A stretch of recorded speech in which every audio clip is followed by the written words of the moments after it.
કોઈ નહીં લેઠી ગોળી આલી કાઢી દે પાછા. તો આ બધી વાત છે. અહીં આપણે અંદર 12,358 સ્કૂલો એનો હાથ છે. 8 સ્કૂલો આપણો નહીં અને 128 સ્કૂલો આપણા સમાજની છે આની અંદર. તો આ બધી વાતો જે થઈ ગઈ તો કેની માટે થઈ રહી? આપણા સમાજ બદલે, આપણા સંવિધાન બદલે. आज मतलब चीजों की सही नहीं है ना, ये सारी चीजें हैं वो समस्या का समाधान आपके लिए विरोध करेंगे तभी जाकर होगा. मैं तो यही कहता हूँ जिन लोगों ने आपको रोड पे बिठाया है उन लोगों को आप रोड पे बिठा दीजिए.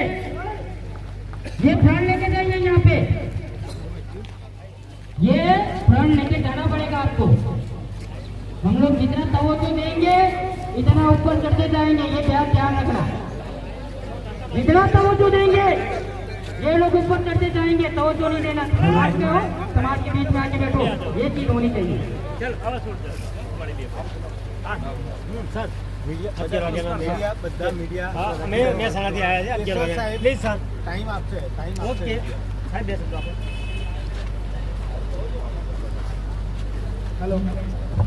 આજે ખાસ મહીસાગરના કલેક્ટરશ્રીએ આદિવાસી સમાજ માટે એટ્રોસિટીની જે ફરિયાદો થાય છે 90% ખોટી છે અને આદિવાસી સમાજના લોકો બ્લેકમેલિંગ કરવા માટે ફરિયાદ કરે છે. એના વિરોધમાં અમે મીડિયાના મિત્રોને મળવા માટે અને કલેક્ટરશ્રીને મળવા માટે આવ્યા હતા અને સાથે સાથે અહીં આપણે જાહેર સભા કરવાની છે. આપણા આદિવાસી સમાજ, દલિત સમાજ પર જે અન્યાય થાય છે એના વિરોધમાં ચેતરભાઈની સાથે સાથે આપણા સ્થાનિક ધારાસભ્ય ગુલાબસિંહભાઈની સાથે તમને બધાને મુલાકાત કરવામાં માટે આવ્યા છે.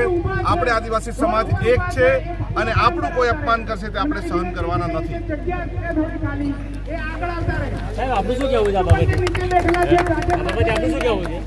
અમે બધા સાથે છીએ.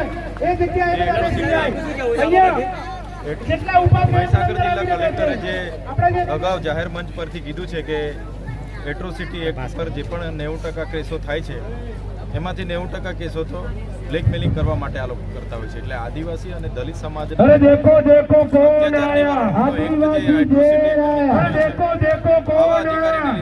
નથી મળતો ત્યારે આવનારા દિવસોમાં આ કલેક્ટરે જે એમની ભાષા વાપરી છે કે ચંપલ સે મારના ચાહીએ, હરામી ને સાલે, એ બદલ એમના પર સામે અમે કડક કાર્યવાહી કરવા માંગ કરીએ છીએ અને આવનારા દિવસોમાં આગળ કરીશું.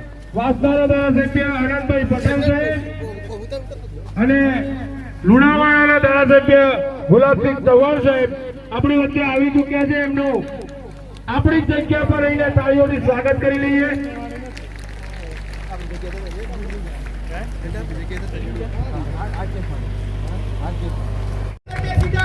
આપણે એમને સાંભળવાનો એક લહાવો છે.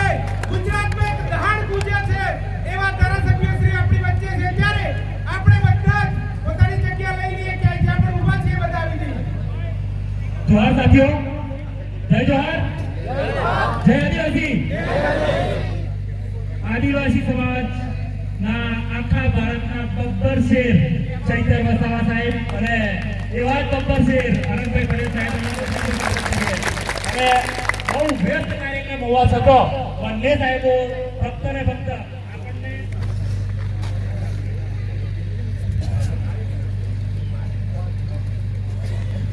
નાથાભાઈ ચૈતરભાઈ વસાવા સાહેબનું સ્વાગત કરશો.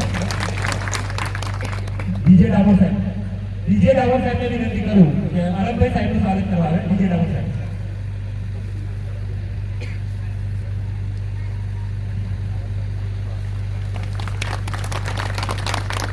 અનુભાઈ બચાર, અનુભાઈને વિનંતી કરું કે ગુલાબસિંહ સાહેબનું સ્વાગત કરવા આવે. અનુભાઈ બચાર.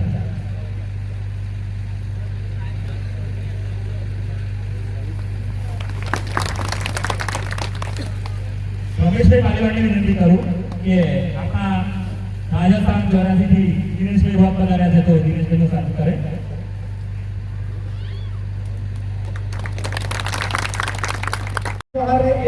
એક થવાનો આજે વારો આવ્યો છે.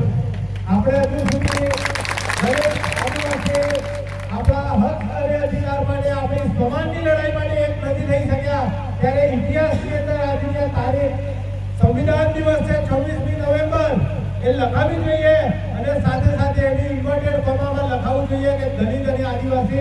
એક થયા છે તો અને આપણે હાકારો કરવાનો છે ને જોરથી આપણે નારો લગાવીશું. ફક્ત એટલું જ કહેવાનું છે, બોલો જય જય જય જય જય ભીમ, જય જય જય જય જય ભીમ, જય જવાન, જય આદિવાસી. આટલા શબ્દોને આટલા નારાને મગજમાં અને દિલમાં વસાઈને તૈયાર કરજો અને આવનારા સમયની અંદર દલિત અને આદિવાસી સમાજની એકતા કાયમ રહે એવા પ્રયત્નો કરતા રહેજો. આપણે આપણા બાપનું બનાવેલું સંવિધાન છે, આપણા બાપે આપેલા અધિકારો છે. આપણે કોઈને ભીખ માંગીને નહીં, પણ આ અધિકારો આપણે એક થઈને છૂટવીને લેવાના છે સાથીઓ. એટલી જ વાત સાથે મારી વાણીને વિરામ આપું છું. જય ભીમ, જય સંવિધાન. આભાર, ધન્યવાદ. હવે આપણી વચ્ચે લાંબા સમયથી દિનેશભાઈ વોર સાહેબ હાજર હતા અને સાહેબો નહોતા આવ્યા ત્યાં સુધી એમણે આખી સભાને સંબોધન કર્યું, આટલો સમય આપ્યો એ બદલ દિનેશભાઈ વોર સાહેબનો આભાર વ્યક્ત કરું છું. સાથે તાલુકા આદિવાસી સમાજ આપનો આભાર વ્યક્ત કરે છે. સાથે નરેશભાઈ આપનો પણ આભાર. ખાનપુર તાલુકા આદિવાસી સમાજ આદિવાસી પરિવાર આયોજિત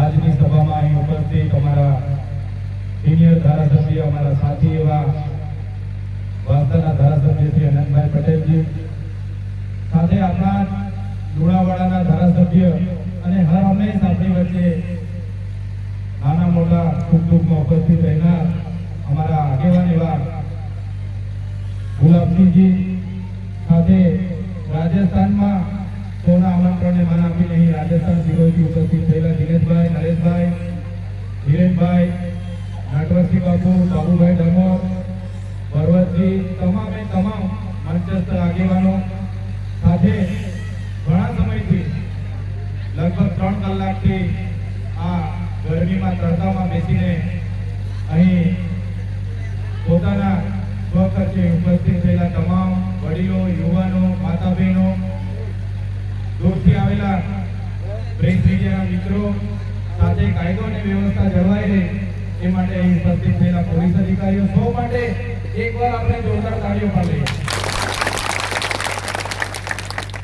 મિત્રો, આપ સૌ જાણો છો અમને મોડું થયું છે, અમે માફી માંગીએ છીએ કે ખરેખર સમય આપણો 12 વાગ્યાનો હતો ને અમે જ્યારે 2:30 વાગે પહોંચતા હોય તો અમે માફી માંગીએ છીએ. પણ આપણા સવાલો, આપણી સમસ્યાઓ એટલી વધારે છે કે આપણે આ તડકો કે 2 કલાક તો કંઈ કહેવાય જ ના. એટલા માટે મોડું થયું મિત્રો કે અમે જે મહીસાગર જિલ્લા કલેક્ટર શ્રી દ્વારા થોડા દિવસ અગાઉ એક તાલુકાના સ્વાગત કાર્યક્રમમાં જેમનું સ્ટેટમેન્ટ હતું, જેમણે ભાષા વાપરી હતી, એ ભાષા વિરોધમાં અમે એમને મળવા માટે ગયા અને મળવા માટે ગયા એટલે કલેક્ટર તો મળ્યા જ નથી, પણ એમના અધિક નિવાસી કલેક્ટરને મળ્યા ને એમણે પણ અડધો કલાક આમ તેમ કરી મળ્યા છે. એટલા માટે અમને મોડું થયું છે. પણ મિત્રો, જે દિવસે અહીંયા જે પ્રજા જે ઉપસ્થિત છે, જે દિવસે જનતા જાણી જશે કે ધારાસભ્ય હોય, સાંસદ હોય, મંત્રી હોય કે તંત્રી હોય, તલાટી હોય, આજે ઝારખંડમાં જોઈ લો તમે આદિવાસી દલિત સમાજનો શું હાલત છે. આજે બસ્તરમાં તમે જોઈ લો આદિવાસી સમાજની શું હાલત છે. આજે દેશનું અડધું લશ્કર ઓડિશા, છત્તીસગઢ અને ઝારખંડમાં આદિવાસીઓ સામે લડે છે. કેમ લશ્કરને આદિવાસીઓ સામે લડવાની જરૂર પડી? કેમ કે ત્યાં આપણી જમીનો છે, જમીનોની અંદર ખનિજો છે, પાણી છે, લાકડું છે. અદાણી જેવા ઉદ્યોગપતિઓને આ સરકાર આપી રહી છે. આજે હસ્તેવ જેવું જંગલ કપાઈ રહ્યું છે. બસ્તરમાં રહેલા આજે આપણા આદિવાસીઓ ઉજળી રહ્યા છે. એટલા માટે અમે કહીએ છીએ કે તમે, અમે ગામિત છે, અમે ડામોર છે, અમે બારિયા છે, કેટલાક રાઠવા છે, અમે વસાવા છે, કોઈ કે અમે ચૌધરી છે, અમે ગામિત છે. અલગ અલગ રીતે આપણે લડતા રહીશું તો આવનારા દિવસોમાં બધી ખોટી જમીનો પણ આ લોકો છીનવી લેશે. દિવસો દૂર નથી મિત્રો. સાથીઓ, આઝાદીની લડાઈ તમે ઇતિહાસ જોઈ લો. આજે સંવિધાન દિવસ છે. અમે 3 ધારાસભ્યોને મળવા ગયા, ત્યાં અધિક નિવાસી કલેક્ટર 144 લખાઈ દીધી. કેમ ભાઈ 144 ની શું જરૂર પડે? શું અમે નક્સલવાદીઓ છે? શું અમે આંતરિક પ્રવૃત્તિઓ કરવા આવ્યા છે? એટલા માટે કેમ છું, આવા નિવાસી કલેક્ટરોને પણ આવનાર દિવસોમાં કોર્ટમાં લઈ જવા માટે આપણા વકીલો મનમાની ચલાવી રહ્યા છે. આદિવાસીઓની સેવા માટે તમે મૂક્યા છે અને આદિવાસીઓની સેવા કરવાની જગ્યાએ જી હુજુરી ગુલામી કરી રહ્યા છે આ લોકો. એમને ક્યારે ચલાવવામાં આવશે નહીં. આ વિસ્તારમાં શાળાઓમાં બાળકો આજે જતા નથી જાતિના દાખલાના કારણે. આજે કેટલીક શાળાઓમાં એક શિક્ષકથી ચાલે છે. ઘણી જગ્યાએ પ્રાથમિક શાળાના ઓરડાઓ નથી. આ વિસ્તારમાં નળ સે જલમાં કરોડો રૂપિયાના ભ્રષ્ટાચારો થયા. આજ દિન સુધી નળમાં પાણી નથી આવ્યું. નથી આવ્યું ને? આજ દિન સુધી નળમાં પાણી નથી આવ્યું. આ વિસ્તારોમાં જ્યારે પણ જમીનોની જરૂર પડી, જમીનો આ લોકોએ મનમાનીથી છીનવી લીધી. ત્યારે મારા યુવાન સાથીઓ, મારા વડીલોને હું વિનંતી કરું છું, તમે બધા એક થજો. આવનારા દિવસોમાં ખાલી અમને બોલાવજો, અમે અનંતભાઈ પટેલ સાથે અમારી સેવા કરીશું. અમે ક્યારેય કોઈનાથી ડરતા નથી. કોઈનું ખોટું કર્યું નથી એટલે કોઈના બાપથી ડરવાનું નહીં. સાથીઓ, આ પરિસ્થિતિ છે આપણી. એક બાજુ દેશની આઝાદીમાં